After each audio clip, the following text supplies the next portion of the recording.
दोस्तों, आदित्य L1 को लेकर इस वक्त की सबसे बड़ी खबर, सबसे बड़ी अपडेट, सबसे बड़ी बिग ब्रेकिंग न्यूज सामने आ रही है।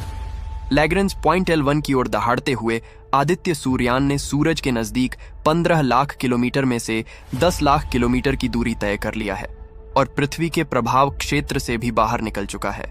हाल ही में आदित्य L1 में लगे एस्पेक्स पेलोड की एक यूनिट स्टेप्स को सफलतापूर्वक चालू कर लिया गया है और आदित्य L1 ने पृथ्वी के मैग्नेटोस्फीयर और उसके बाहर अंतरिक्ष में स्थित ऊर्जावान किरणों के बारे में जानकारियां जुटाई हैं, जिससे ऐसी जानकारी बाहर निकल कर आई है। दोस्तों, कुछ टेस्टी जानकारी ही बताएंगे, इसीलिए वीडियो के अंत तक जरूर बने रहे कि इसरो ने चंद्रयान 3 की सफल लैंडिंग की तरह ही आदित्य L1 के इस कारनामे को देख फिर से खुशी की लहर देखने को मिल रहा है। दोस्तों, अब आखिर आदित्य लैग्रेंज पॉइंट की ओर सूरज के नजदीक 10 लाख किलोमीटर आगे बढ़ता दिखा, जिससे करोड़ों भारतीय जिसके लिए बेसब्री से इंतजार कर रहे थे, उनके चेहरे पर अब खुशहाली देखने को मिल रही है। और इस कारनामे को करने के बाद इसरो के वैज्ञानिक अपने आप पर गर्व महसूस कर रहे हैं। भारत के द्वारा भेजा गया आदित्य सूर्ययान भी अपने मिशन में लगातार सफलता हासिल करके तेजी से सूरज की ओर आगे बढ़ रहा है। और वहीं हम लोगों के दिमाग में बहुत तरह के सवाल उठ रहे हैं कि आखिर क्या करेगा आदित्य L1 लैग्रेंजियन पॉइंट पर जाकर।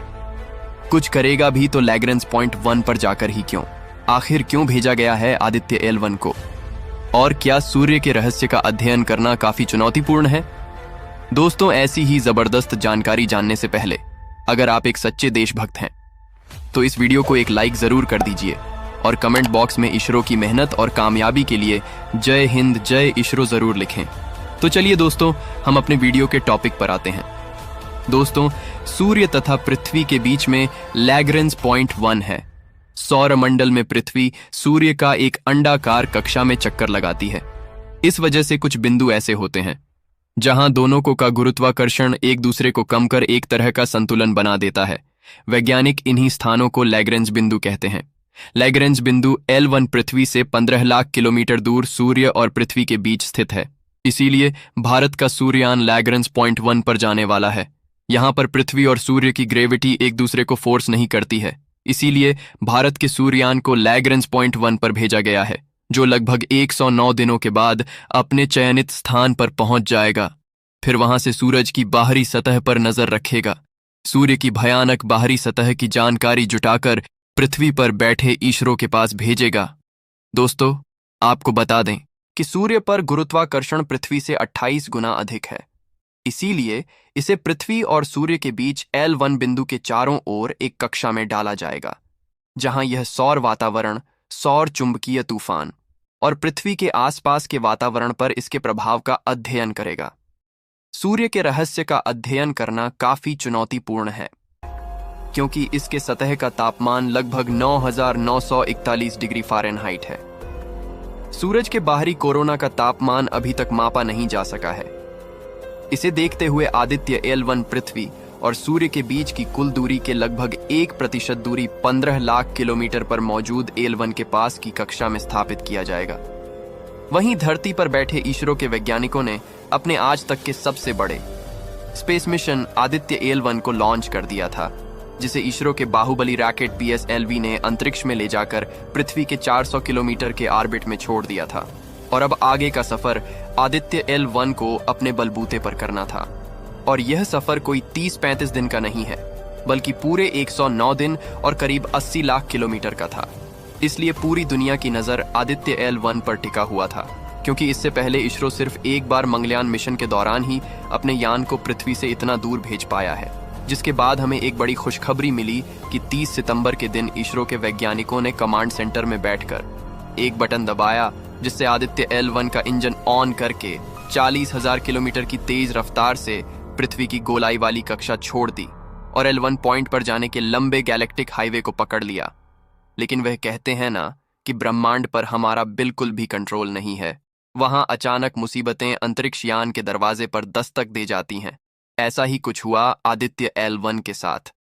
जी हां, अपनी राह में आगे बढ़ता हुआ भारत का सूर्ययान अचानक अपने मार्ग से भटक गया था और दूसरी तरफ निकल पड़ा था, जिससे इसरो के हेड ऑफिस में भगदड़ मच गया था।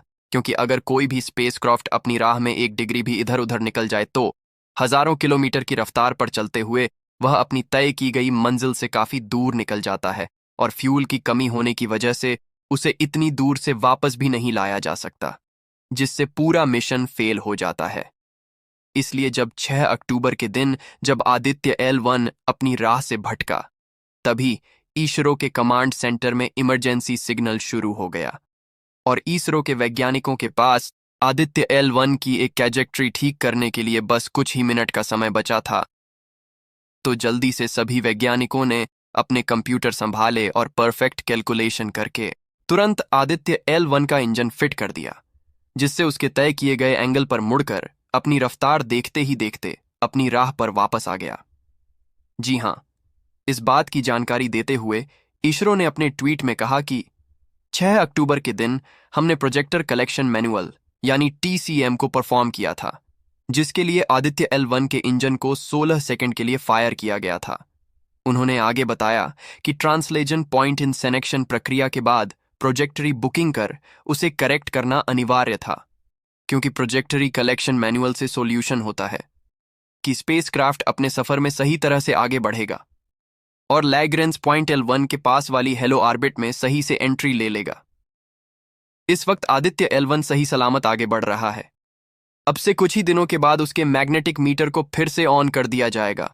आपको बता दें कि सूर्य और पृथ्वी के बीच की दूरी लगभग 150 मिलियन किलोमीटर है और आदित्य L1 इस डिस्टेंस का लगभग 15 लाख किलोमीटर दूर ब्रह्मांड में मौजूद लैग्रेंजन पॉइंट पर जाने वाला है। दोस्तों, इसरो के वैज्ञानिकों ने आदित्य L1 और चंद्रयान-3 की सफलता को देख जल्द ही भारत ने पहले मानव अंतरिक्ष मिशन गगनयान की तैयारियां जोर शोर से चल रही हैं।